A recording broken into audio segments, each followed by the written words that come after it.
നിങ്ങളിപ്പോൾ ഇവിടെ പറഞ്ഞത് കാലിക്കറ്റ് യൂണിവേഴ്സിറ്റി സ്ഥാപിച്ച അല്ലെങ്കിൽ വിദ്യാഭ്യാസത്തിന് നേതൃത്വം നൽകിയ CH മുഹമ്മദ് കോയ സാഹിബിനെ കുറിച്ചാണ്.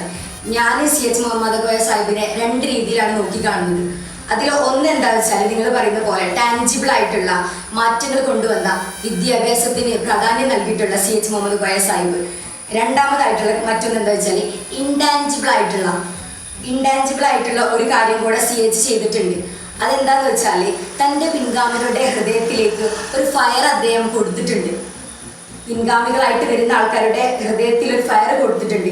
എഡ്യൂക്കേഷൻ ഒരു വെപ്പണാണെന്ന് നിരന്തരം കാണിച്ചു കൊടുത്തൊരു മനുഷ്യനാണ് CH മുഹമ്മദ് കോയ സാഹിബ് എന്ന് പറയുന്നത്. അതിന് ഉദാഹരണം എന്ന് പറയുന്നത് കേരളത്തിലെ ഒട്ടുമിക്ക സർവകലാശാലകളുണ്ട്. ആദ്യം നമ്മൾ തുടങ്ങുകയാണെങ്കിൽ കാസർഗോഡുള്ള സെൻട്രൽ യൂണിവേഴ്സിറ്റി അഹമ്മദ് സാഹിബിൻ്റെതാണ്. അഹമ്മദ് സാഹിബ് CHന്റെ പിൻഗാമിയാണ്. അതേപോലെ തന്നെ കണ്ണൂർ സർവകലാശാല CHന്റെ പിൻഗാമിയായിട്ടുള്ള ET മുഹമ്മദ് ബഷീറിന്റെ സംഭാവനയാണ്. അതുപോലെ തന്നെ കാലിക്കറ്റ് യൂണിവേഴ്സിറ്റി സ്ഥാപിച്ചത് CH മുഹമ്മദ് കോയ സാഹിബാണ്. മലയാളം സർവകലാശാല സ്ഥാപിച്ചത് CHന്റെ പിൻഗാമിയായിട്ടുള്ള PK അബ്ദുറബ് സാഹിബ് മുസ്ലിം ലീഗിന്റെ സംഭാവനയായിട്ടാണ്. പിന്നെ അതേപോലെ തന്നെ കുസാറ്റ് സ്ഥാപിച്ചത് CH മുഹമ്മദ് കോയ സാഹിബാണ്.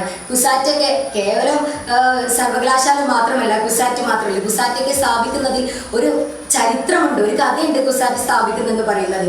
അതായത് മെസാഞ്ചുസെറ്റ് യൂണിവേഴ്സിറ്റി സന്ദർശിച്ചു വരുന്ന CH മുഹമ്മദ് കോയ സാഹിബ് ഇങ്ങനത്തെ ഒരു ടെക്നോളജിക്കൽ യൂണിവേഴ്സിറ്റി എൻ്റെ നാട്ടിലും വേണമെന്ന് പറഞ്ഞ് അതിയായ ആഗ്രഹത്തിൻ്റെ മേലിലാണ് അദ്ദേഹം കുസാറ്റ് എന്നുള്ള ആഗ്രഹത്തിന് തറക്കല്ലിടുന്നത്. കുസാറ്റ് എന്നുള്ള ആഗ്രഹം അദ്ദേഹത്തിൻ്റെ മനസ്സിൽ വരുന്നത് അപ്പോഴാണ്. അങ്ങനെയാണ് കുസാറ്റ് അദ്ദേഹം സ്ഥാപിക്കുന്നത്.